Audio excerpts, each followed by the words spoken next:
What's going on? What's going on? We back. Goodfellas Sports TV. One time for the one time. Don't forget to smash that subscribe button. Hit the bell icon button. Won't miss another video. You dig? And Deontay Wilder must have spoke some sense into Floyd Mayweather, dissing Floyd Mayweather, putting him on the spot, saying that he was a hater, and that's an actual fact.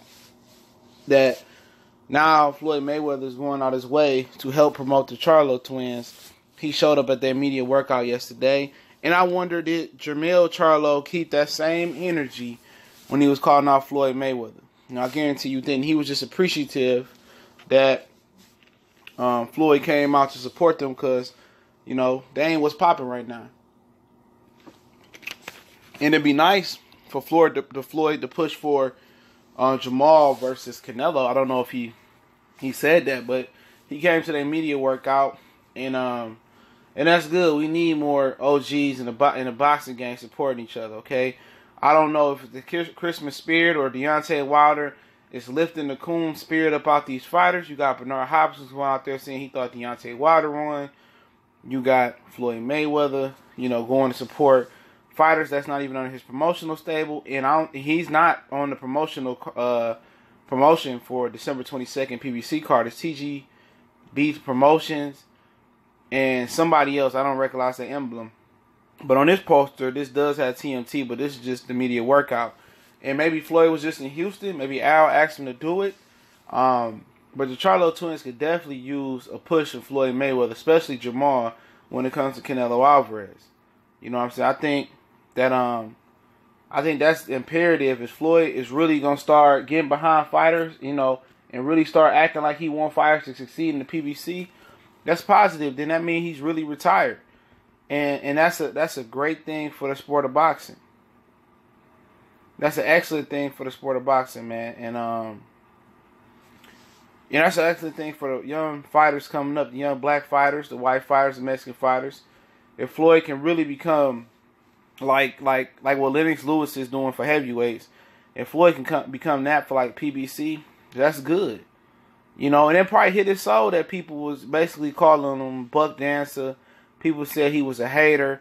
And little men like that, that like him, that had to bother him, man. You come, from Michigan, Grand Rapids, Michigan to be exact, which is the 48th safest city in America right now. Don't ask me how to know. I know that. I read, okay? And you seem to be the street dude, but you lost your roots. Okay? You lost your roots. You don't do nothing for your people. You don't do nothing for your employees. You know what I'm saying? As far as their career, you might buy them a watch, a car when they win. You might take care of them in the beginning. But, people look at it like you just doing that because you want my services. But in the long run, you're going to tell me what you done for me. You did this, you did that for me. But I'm telling you, this is a Deontay Wilder effect right here, okay? Brothers looking at him knowing he could become and trying to get their stuff together, And what he did to Deontay Wilder was pure hatred. Oh, I have it 5-0 and whoo. That's hatred. That ain't your honest opinion.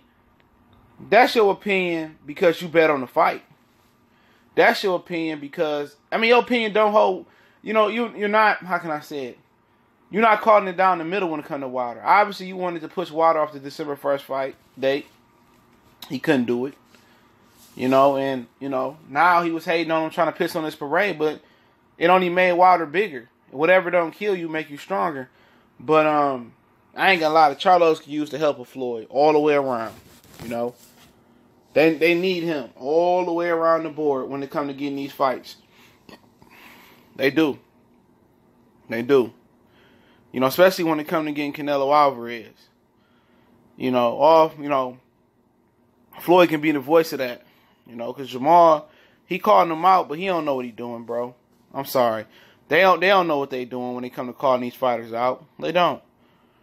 They don't have a clue. They on the right track talking junk, but you talking junk on the platform that don't nobody listen to. Hardcore fans listen to the boxing voice and to Fight Hype, but your average casual fan don't give a hell about that. They ain't gonna show up on ESPN. But what will show up on ESPN, what will show up in publications if you pull up on Canelo Alvarez at the Rocky Fielding fight and press him at the press conference, press him at the final press conference, you know, press him at the post-fight press conference. Be ringside, spend a little bit of your money, get ringside, and cause a commotion. You know, Clubber Lang was on to something in Rocky 3. He was. That's how you really press somebody. That's how Erislandy Lara got his shot. Since then, Golden Boy has shored some things up. They ain't gonna let anybody get close to Canelo, but there's ways to do that. Sometimes you gotta be a little bit thirsty. You gotta be a little bit thirsty to get the right amount of water you need. And I don't even call it thirst. I call it hunger. You gotta be hungry. You know, you gotta be hungry to enjoy the satisfaction of how that prime rib tastes, or how that steak tastes, or how that chicken tastes, whatever you eat. You gotta have hunger in your belly. They got the fire. They just don't know how to go out there and hunt and eat. You know, they Cubs only right now when it comes to that aspect as far as how to be a go-getter out there. And that shows you, to be honest, that shows you the difference between the South and growing up in the North and the East. See, naturally, guys from the North and the East are natural hustlers. Okay? When it comes to hustling, people might not like this. The South is behind. The South is behind. The whole mentality. They didn't caught up over the years. You know, definitely. But when it come to hustling and being go-getters, a lot of them dudes don't know how to do that. Especially not on the elite A level. They don't. They don't know how to go out there and hunt and eat like that. Growing up in Texas, Florida, Georgia, Bama, and I've been in a lot of those states, Carolina, South Carolina, they hustlers ain't on our level, still to this day. Philly, New York, Detroit, Michigan in general, Milwaukee,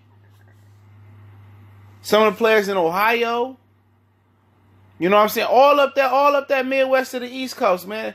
DC, Baltimore.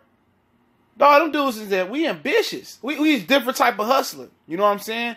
We always 3 steps ahead of the competition. And they got to figure out how to be how to satisfy their hunger. And a lot of the dudes down there like Bud and Arrow, and you got guy Gary Russell of Maryland as well, and it's always exceptions to the rules, so don't take that to heart. But you got guys down there that's just, you know what? They so reserved, they just arrogant. Their arrogance getting away that they feel like they too proud to beg. That's how you look at this beg. I look at it as being hungry. I look at it as being hungry.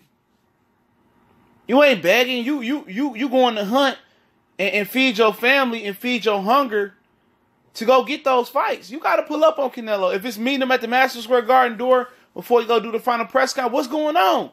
Bring some hey, where you go fight me? Pulling up on him. That pub, you can't buy that pub. Doing what Shannon Briggs is doing, you can't buy that pub. That's a New York hustler right there. Pulling up on Cinnamon in his face, talking shit to him. He know what you're saying. He understand English quite well. Quite well he understand English. He gonna feel disrespected. Then all the videos start getting out. Then people gonna know who the Charlo's twins is. They see you on Fox, on the commercials. They gonna see you fight. Like, damn, we really want to see Charlo versus Cinnamon, versus Canelo. Then they gonna start crying. They gonna start asking, like, when you go fight Cinnamon, it's gonna be a buzz. You gotta create your own buzz. That's what Floyd did with Oscar De La Hoya. For years, Floyd called out Oscar De La Hoya. I mean, that thing went on for like 3 years. He called him out. People don't know that because they didn't follow boxing back then. Years. When he was at 35, he was calling out Oscar De La Hoya. So, if Jamal Charlo a real go-getter, that's what's going to happen. But if he ain't, he going to be sitting there, probably collecting step-aside money. But Floyd can help them. And I'm glad to see Floyd helping other brothers, man. You got to give credit where credit is due. But he got to do a lot to get out that raccoon gray area, bro. You and B-Hop, y'all got a lot more to do. But Goodfellas Sports TV, I'll be coming back with another boxing video for you dudes. Excuse me. I was drinking. Dudes, man. But check us out on Facebook, Twitter. You can make a donation to the channel. Also, you can email your boy. Appreciate everybody. Subscribe, share the videos, hit the bell icon. One time for the one time, Goodfellas.